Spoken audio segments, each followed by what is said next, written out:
Yo, what's going on, Exiles? In today's video, I will talk about Earthshatter League Starter as I promised, and this will also use Volcanic Fissure, which is kind of hard to showcase because it unlocks at level 31 in current league, but in the next league, it unlocks at level 22, just like Earthshatter, and those pair super well with a Warbringer with the first Ascendancy. They also combine it where you ignore Warcry cooldowns, so we have infinite Infernal Cry.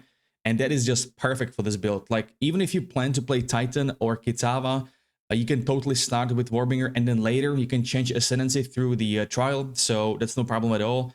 I might do it as well because it's really strong. Like, this setup does so much damage as well. I don't even need the Rolling Slam on the bar, but I was using Upheaval in this footage. Upheaval is a level 3 support gem. And there is a high chance they are moving it to a lower level, so let's hope that, because they are introducing extra levels to support gems, so they're just they are changing them quite a lot.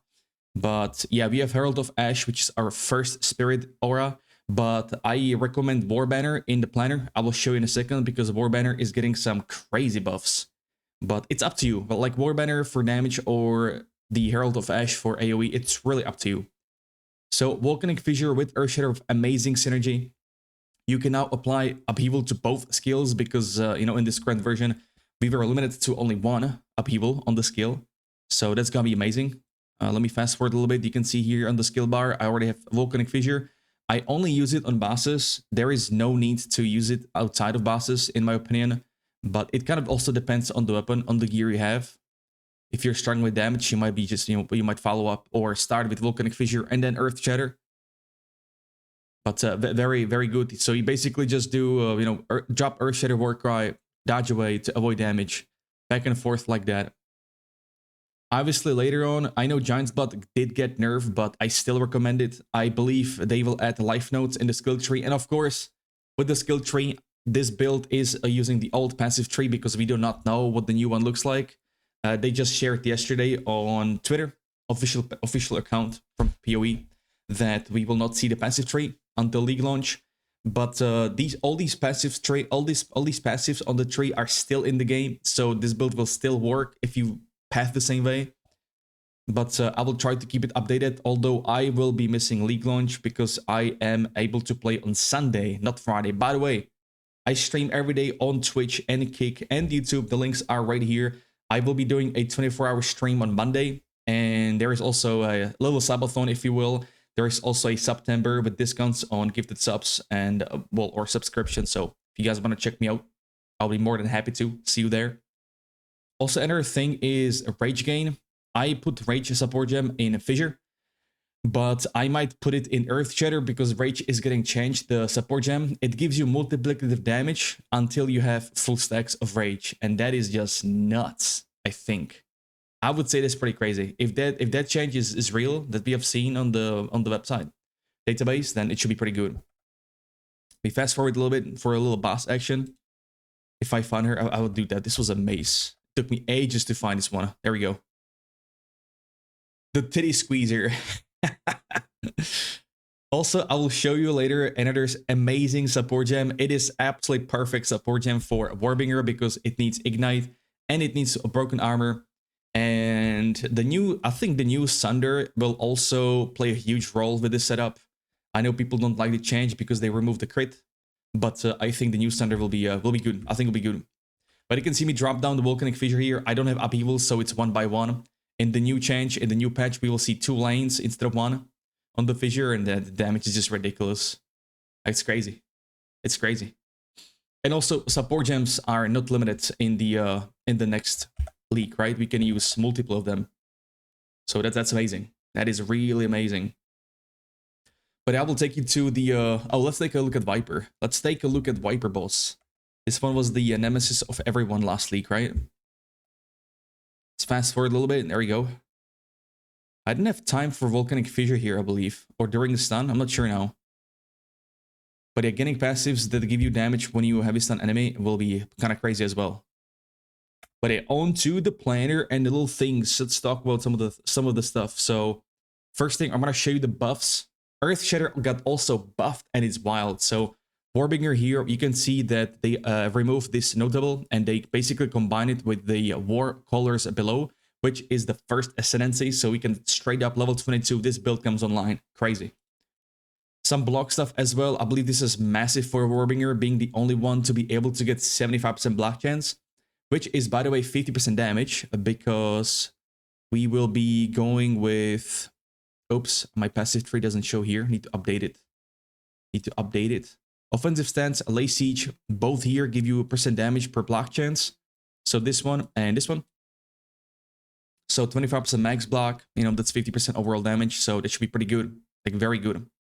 Next up, the Earthshatter, which is giving us from quality multiplicative damage per spike. I usually just slam the ground twice with upheaval. That's 6 spikes times 6, crazy damage. I'm a big fan of what they did. And they did reduce the maximum spikes, but I barely used all 9. I believe 9 is the cap. I barely used that. It was usually a DPS loss. It's better just, you know, slam the ground twice, Warcry, and again, double Warcry, stuff like that. But why I recommend Banner is because of the multiplicative attack damage. Now, don't forget, attack damage is for all elements, lightning, cold, fire, and then physical. It's not only for physical. Some people still believe that. It gives you accuracy, it gives you attack speed, which is the new one. And how we gain glory to drop banners on the ground is basically kill stuff. You will see the golden line around the banner on the skill tree, on the skill bars, so that's how you know we can proc it. But this build has amazing damage, AoE, and speed. The only thing is a little downside is the it can be a bit squishy during campaign. Without the shield is game changer. So even without like real block, so especially now the block gets changed where you block all the damage. So I have 2 tabs here. One is 1 to 21 with Rolling Slam and Bone Shatter. This is the animation canceling. I have a full build in the upper corner as a first starter, league starter that I might be playing, but I'll be probably playing Shield Charge. So 121 and then 2265. This is when we unlock Earthshatter and Volcanic Fissure. So in this first 21 level, here are the stats, what you should look for on the gear. Sure-footed Sigil gives you more distance when you roll dodge, good for traveling, but we have Spirit now. Sprint, but I believe Sprint will not be as good as people think. So Rolling Slam, we want to go with the Fire Infusion and Martial Tempo as the first support gems. On the Bone Shatter, you definitely want to get Impact Shockwave because you can kind of like chain Bone Shatter in, you know, big AoE packs. And Magnified Effect for AoE. Infinite Cry here with Premeditation. Now Brink and Ingenuity are level 2 support gems. I believe this is at later level. You cannot get these right away, but this is just a little idea what you can do or you can get for your work rise if you decide to play this on an ult later on, right? Brink is amazing support gem. This means you will not stun with Rolling Slams, so there is always a possibility or always a window to use Bone Shatter, and it gives you multiplicative damage against heavy stun enemies. So this will be really good for bosses during the heavy stun window. Really good. Shield Charge for mobility. Again, we have Sprint, but a weapon swap no longer has a delay. It's instant, so that should be good. I have Disengage here because you can animation cancel Shield Charge if you left click or if you click on Disengage. Straight up animation cancel. This could go bonkers with the new change where Shield Charge is no cooldown. So just a little thing here. You can apply Stomping Ground on both because both are treble skills. That's one of my league starters as well in the right upper corner, which I will be playing on the league's launch on Sunday for me. Banner, first Spirit Gem with Persistence. Now onto the skill tree, you want to focus on the damage early on here, melee damage, and then skill speed. Path down towards damage with two-hander. And then Result Technique, which gets changed. We might not need it because there was a change with accuracy. It was, I believe, down here somewhere in the patch notes and the updates. Oh my god, new nerfs. Oh. Well, that's new. Anyways. The accuracy change was, I believe, here somewhere. My god. Oh, there we go. Yeah, this is the buff for melee. So we might not even need Result Technique. Result Technique now doubles your accuracy. So you need some sort of accuracy on rings or the weapon or gloves. So there is a skill priority what you should go for. And the rotation here is you go with the... Actually, you know what? I will do that later. Let's go for the 22 to 65. 65, it should be end of the act. You should enter maps, endgame. with at that level. So we know both Earthshatter and Volcanic Fissure at level 22. Again, the stats here. I definitely do not recommend dual wield because you get less attack speed, which is multiplicative on both of these skills. So don't do that. You should go with the Giant's Blood and the shield in offhand with the two-hander. That's great. So Earthshatter, Martial Tempo, Fire Infusion, and Upheaval. This could be like the also for Fissure, Volcanic Fissure here. But with Fissure, we go with Primal Armament for multiplicative damage because it's fire. And we get Rage here and Fire Infusion. Now, on the Earthshatter, amazing support gem right here, Syzygy. You need to break armor and ignite the target, which is no problem because we will have a lot of fire damage. And with that, you will apply Intimidate, which is you deal more damage to the target by 10%, and they deal less damage to you, but by 10% as well. It's really great. Infiltrate, Ingenuity, Premeditation, Shield Charge.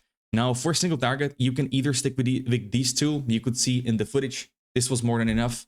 But if that's not enough, you can choose either Hammer of the Gods or Sunder. Now, Hammer of the Gods requires to heavy stun enemy, so you build Glory and then you can use it. But for both, I recommend Close Combat, multiplicative damage. Heavy Swing, again, multiplicative physical damage, and then concentrated effect for another multi. We don't care about the AoE. War Banner, we go Persistence, as I showed, and Herald of Ash, Second Spirit from Act 3, The Witch. Boss, Magnified Effect, just like that. And the skill tree here, we went for pure damage, so up top, Bestial Rage, Feral Force, Battle Fever for attack speed and physical. Down here, you can focus on Aftershocks as well, with support gems and through here if you want to. But Vocal Empowerment, very important, get it as well. And then, of course, the Crushing Verdict. I really hope they will remove the attack speed penalty here and here, but we'll see. Then we got Giant's Blood, and then it depends. Like, you know, this is old tree, so this will most likely change with the new tree. And like, they added 150 passives on the tree. That's just nuts, right? Again, priority, Ascendancy priority as well. You want to go first for this bad boy, War Colors below. This will ignore Warcry's cooldown. The second one, you want to go for Anvil's Weight. You break armor with any attack, be it fire, be it physical. That's the great thing about Warbringer. I might eventually swap to this Ascendancy from my main because this is amazing. Even if you play Avatar of Fire, you will break armor, which is wild. But you cannot break armor with Sunder. Sunder interferes with armor break itself. It has a payoff tag, which means it cannot break armor. It would be too crazy. Now on the rotation, so Earthshatter, your main damage dealer from level 22. Volcanic Fissure, you always apply it before this boss spawns, and then you can, you will proc fissures with Earthshatter. Infiltrate to buff your Earthshatters and proc the spikes. Rolling Slam, Bone Shatter for the level from 1 to 21. It's your clear and single target. I've been doing that since the last 3 days. Like, I've done 3 League Starters, 4. Shield Charge for mobility, Sprint might be enough, and then again, Sunder or Hammer of the Gods. It depends what you want to pick for single target, but Sunder will have a great synergy with Anvil's Weight, the armor break. You break armor with Earthshatter, Fissure, and then you can Sunder. That could be really sick. It could be really sick for bosses. But yeah, geez, with that said, once again, I am live on Twitch and Kick and YouTube, everywhere, right there. If you would like to support me, I would greatly appreciate it. But yeah, with that said, that will be pretty much it. If you have any questions, hit me up in the comments or Discord. If I am not streaming, I'm always there. The links are in the description and pinned comment. And thank you very much for watching. Good luck with the league start. Until next time, have a good one and peace.